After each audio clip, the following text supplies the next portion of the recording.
Olulusasazo ngqo lwendaba kumagumbi ethu osasazo kuNdlunkulu we-SABC e-Auckland Park eGauteng nazo eziphambili.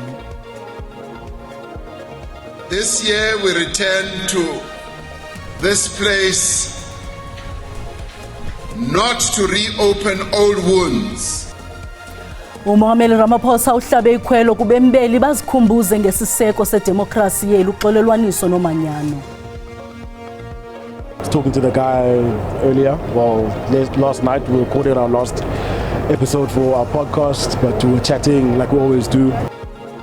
Kudutyulwe kwabula umsasazi nosomashishini uWarwick Stock odume ngelika DJ Warase eGauteng. Kwezemidlalo amalungu eParlamente yanqwenelele iBafana impumelelo kwi-AFCON aya kuyo nebethe iGhana kumdlalo wokucweya eDobsonville.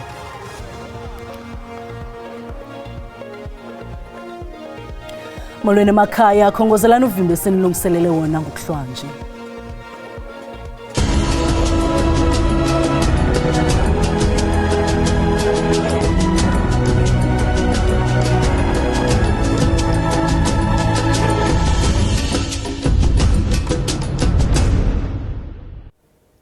uMongameli Cyril Ramaphosa umemelele kubembeli bazikhumbuze ngesiseko esisekelwe kusidemokrasi yelizwe uxolelwaniso nobunye. Umsitho omkhulu oqaphela usuku loxolelwaniso ububanjelwe eNquthu KwaZulu-Natal.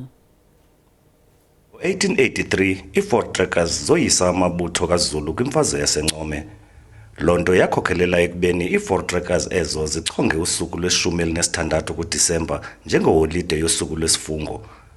Ngo-1994 uMongameli Nelson Mandela wagqiba ekubeni alugcine olusuku njengeholide kodwa ilusuku loxolelwaniso. Injongo yayikukunciba iyantlukwana yangaphambili. We have sought to do away with symbols that divide us. This year we return to this place not to reopen old wounds, but to reaffirm our promise to future generations that South Africa shall never again be divided by hatred, by injustice, by discrimination, and by exclusion. Kumgama ngokude kuyaphi ama-Afrikaner alubhiyozele olusuku kwindaweni elitye lesikhumbuzo iBlood River Monument. Alibethelele ilungelo lawo ngokomgaqo-siseko lokubhiyozela imvelaphi yawo. Nakubeni olusuku lutolikwa ngendlela ibethelelwe yokuba kukhuthazwe ubuntu. We wish to recognize and support you all as participants in a shared future and a constructive attitude, and we expect to be recognized as such as well. Urhulumente ukhuthaze umanyano phakathi kwamaqela ezopolitiko. We choose cooperation over confrontation, unity over division, and service over self-interest. uMongameli Ramaphosa uthe injongo zolusuku ayikokulibala ngokwezolo koko kupholisa amanxeba ezolo ngelilungiselela ikamva esithi okubalulekileyo kukulondolozwa kwesidima sabo bonke abemi. Kwindaba ze-SABC ndingulumko Jimlongo eNquthu. Ndabasinda kwiziganeko sokubulawa kwabaninzi eMpuma Koloni bathi uxolelwaniso lungenzeka ngokwenene xa ebuyekezwa amaxhoba enkqubo yengcinezelo ziyathatha inxaxheba kuqoqosho. Bekubanjwe umsitho wesikhumbuzo solusuku eKomani. Urhulumente wephondo laseMpuma Koloni usindleke inhlangano eKomani nanjengoko kukhunjulwa usuku loxolelwaniso. Inxalenye ibilusapho lwamaxhoba kanye nabasindayo kwiziganeko ezili-12 ezashicilelwayo zokwehlukana kwenyama nomphefumlo kumbhono Mxesibe ngaxesha linye kweli phondo lengqwela. Lo msitho ubanjwe phantsi komgomo ophathelene nokuqinisekisa kwakho uxolelwaniso ukulungiselela isisukulwana esizayo. Reconciliation means, for me, it means forgiving but not forgetting. So you go forward by, I don't want to say we must go forward with looking for benefits from what happened to us in the past, but we must extract something from that as well as we go forward. So our heritage is important with dignity. We must remember it, but we must also project into the future. Kananjalo abathabathe inxaxheba bavakalise ukuba ababesemva kweenkqubo zokucinezela abanye bamele ukuthabatha uxanduva ngezenzo zabo. Kambe ke bambi bazityande igila ngelithi lungatyunele kanjani uxolelwaniso xa umntu ontsundu esantyumpa-ntyumpeka kumatyathanga woqoqosho nemontlalo. As young people, we have no understanding of reconciliation. Because this reconciliation does not speak to restoration, it does not speak to economic emancipation, it is just reconciliation. We are tired of lip service, a situation where you find black people trying to appeal to whiteness, to be recognized as human, to be recognized as victims of a crime that was perpetrated by them against black people. It cannot be. We need white people to be apologetic about the crime and to let go of the economic aspects and allow us to flourish economically as well. Ukanti ke lo msitho ube ujolise ekutyhileni izimvo kanye nomfutho wamanyathelo wempiliso kwisizwe soMzantsi Afrika esisamokana nokungazinzi. Iqela labaqhubi beebhayisekile abali-18 lisebenzise usuku loxolelwaniso ukuqaqambisa imeko embi yokuxhatshazwa koluntu ngokwesini nangokuphazamiseka engqondweni. Lo msitho ngowokuqala wolu hlobo kuMasipala Chief Albert Luthuli eMpumalanga.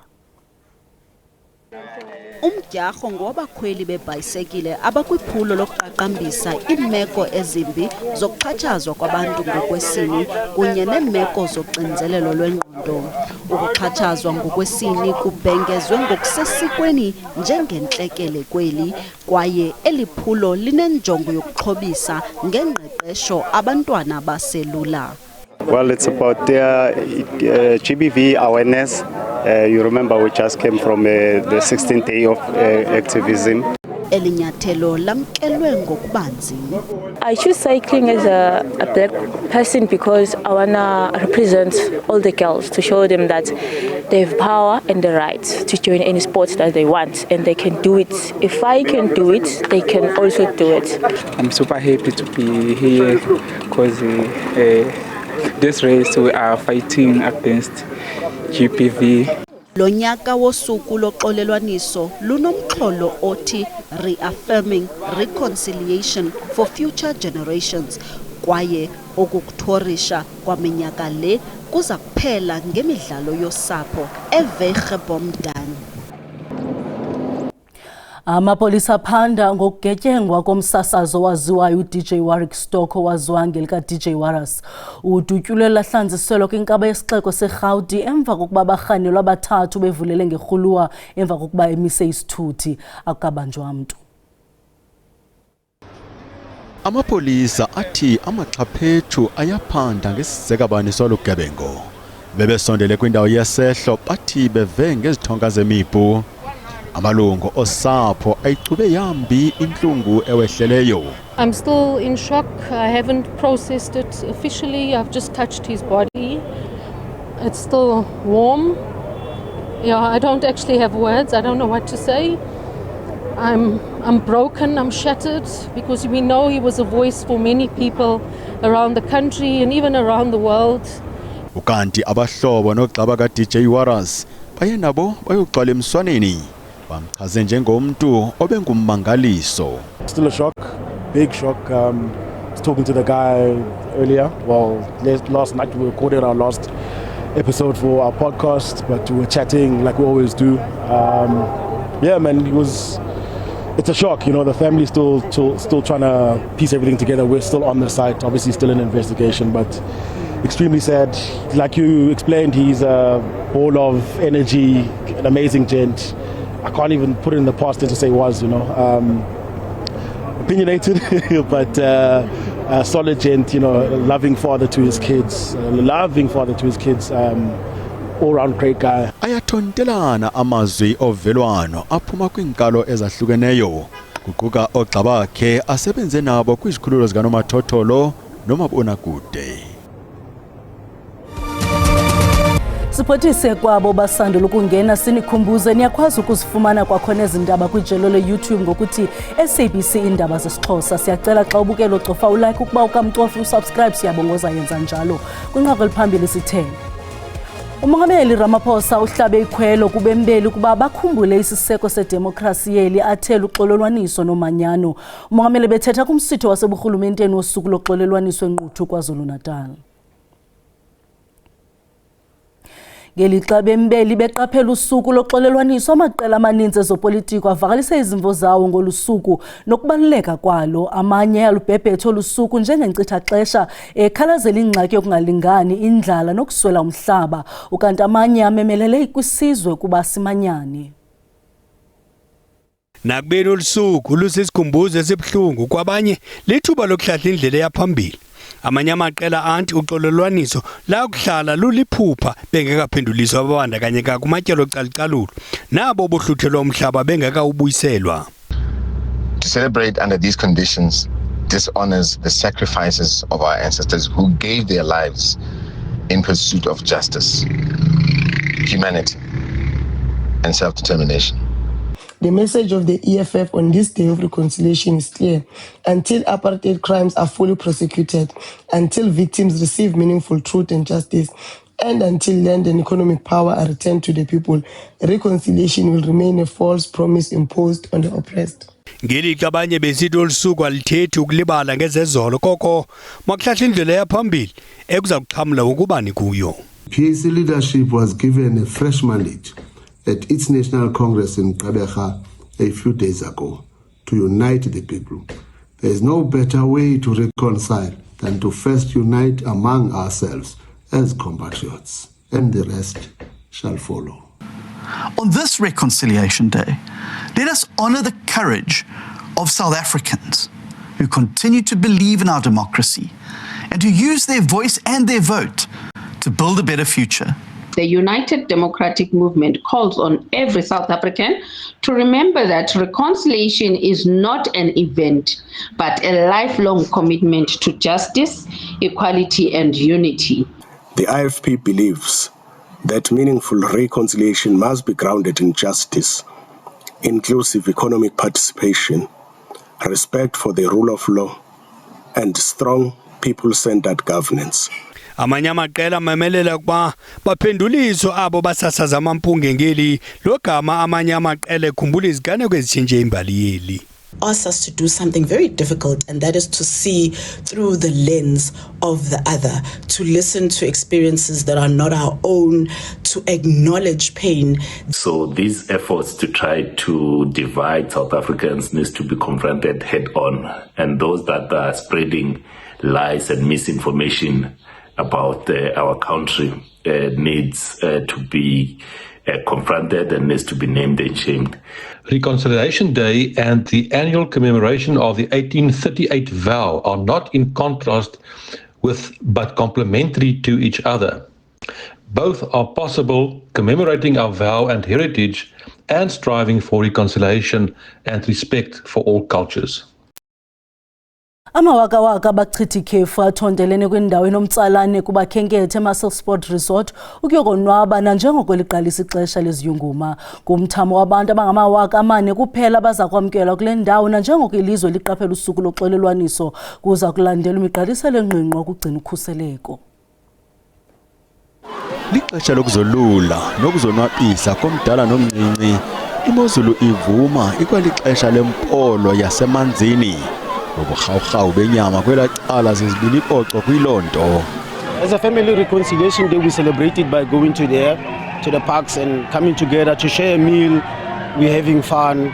We're just here to actually be together as a family. A reconciliation day to I and my family. It's a very important day. It's a day which we think that because the world is too cruel these days. People are killing each other and people are hating each other. So I think when we reconcile, it's better because we keep the relationships going forward. Kubanini bendawo khuseleko ngakumbi lwabantwana kundoqo. Musselsport is a well-known family destination. As you said, when you arrived here, you can see the people they wanting to come. Every time when I go to the shops for purchase and all that, people stop me and say, listen, we'll see you on the 16th. We've got a lot of our regular guests that comes here every year, and we've got a lot of new faces as well. Ngaphandle kwalendawo inomtsalane imikrozo yezithuthi itsho njalo abantu balindele ngomonde ukungena namapolisa eqaphele ngawokhozi. Seziqalile iholide zehlobo eGqeberha eMpuma Koloni. Isebe lezendalo nokusingqongileyo belingenayo iholide lisebenza nabahlali kunxweme lwaseGqeberha.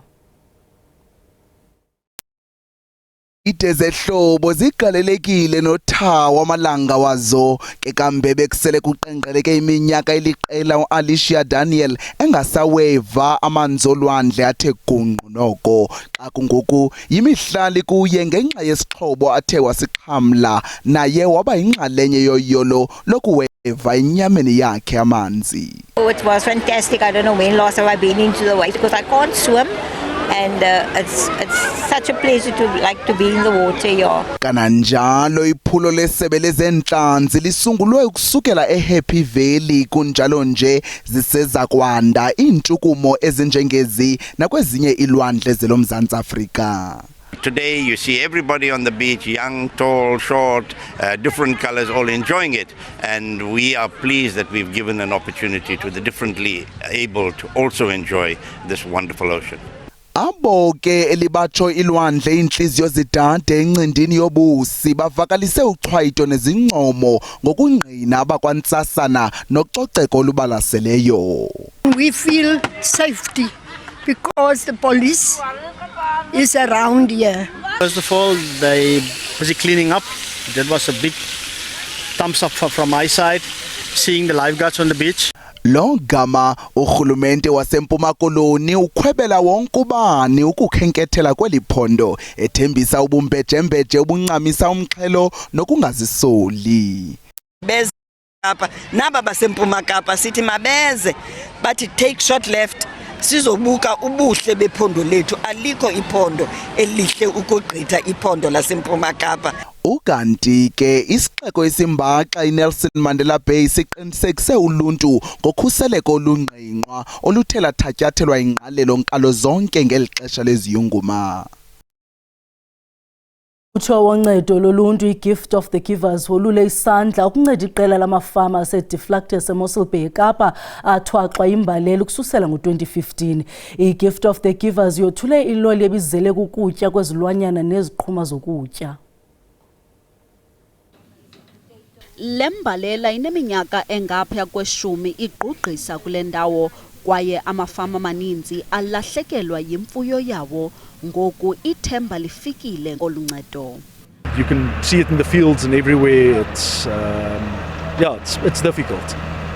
This last year is one of the driest years on record. It is the losses and everything, it's bad.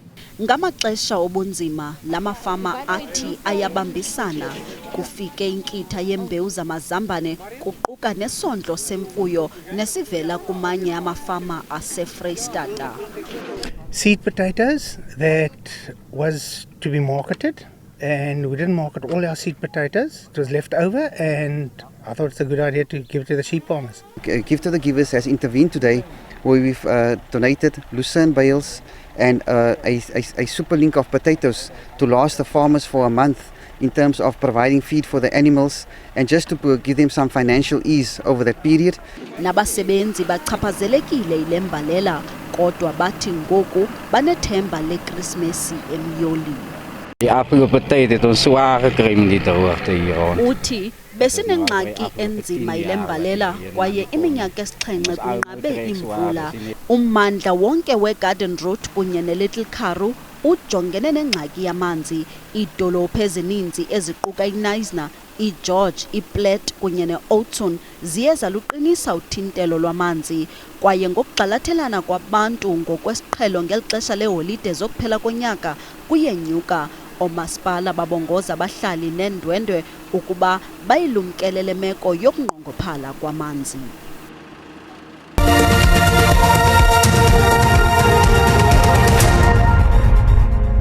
Amalungu eParlamente anqwenelele iBafana Bafana uNdlelantle nanjengoko isingise kwitumente yeAfrica Cup of Nations eMorocco.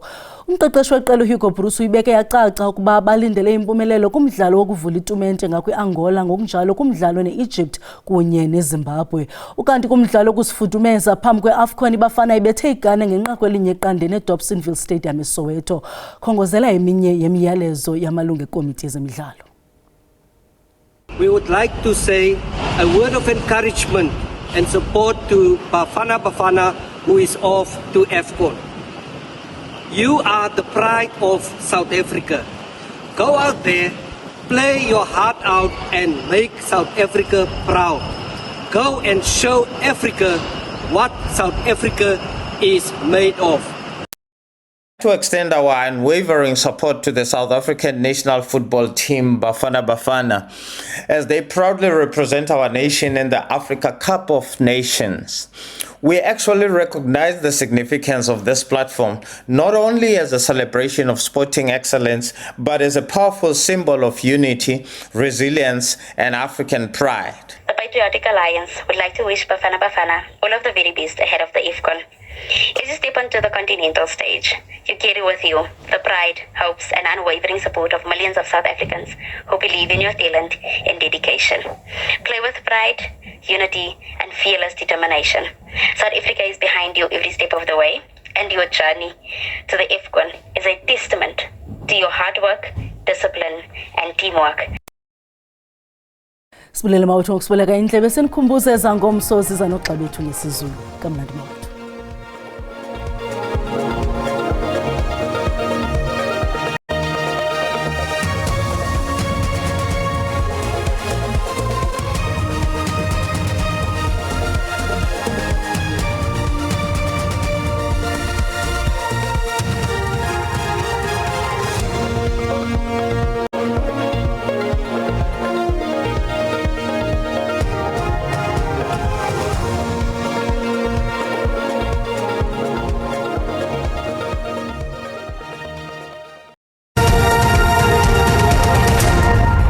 Mawahlangana mafuli iphumilanga basemba vumani njengonkanyezi ndikhabulise iqikelelo lwemozulu yangokuhlwa nje xa sijonga imvula nomoya ngokuhla kuyaphawuleka mbukela into yokubana ngamathuba amahle kakhulu emvula esingathi siwalindele pha kwindawo eziko-Upington kananjalo pha ko-Bloemfontein kwindawo kaloku mbukeli ezikumbindi pha kozenzweni kanti ke mbukeli ingqele iqhaqhazelisa amazinyo engathi siyilindele kwindawo ekumazantsi pha kontshona koloni ngomso kuyaphawuleka into yokubana ayaqhubeka la mathuba amahle emvula exananazile ke napha kwindawo ezikoThekwini ngaye u-80% ziqhubeke nakwindawo ezikumandla pha kwindaba ezixananazileyo kananjalo kwindawo ezipha kaloku koPitoli koGauteng koMahikeng napha ko-Upington ngomso ke okanye ngokuhlwa uSouth African Weather Service kube isilumkiso sokuba singalindela iindudumo ezimandla pha kwindawo ezikumazantsi koBloemfontein kananjalo napha kwindawo ezikumbindi kwimpuma koloni ko-Upington nomoya ke mbukeli obhudlayo kwindawo ezikumbindi pha kontshona koloni ngomso siyaqhubeka ke ezandudumo zemvula mbukeli ezichaphazela kakhulu pha kaloku koBloemfontein koThekwini koPitoli koMahikeng into ethi mbukeli efuneke njalo uhlale ukhuselekile ngoku sawujonga amaqondo okutshisa aphansi ngokuhlwa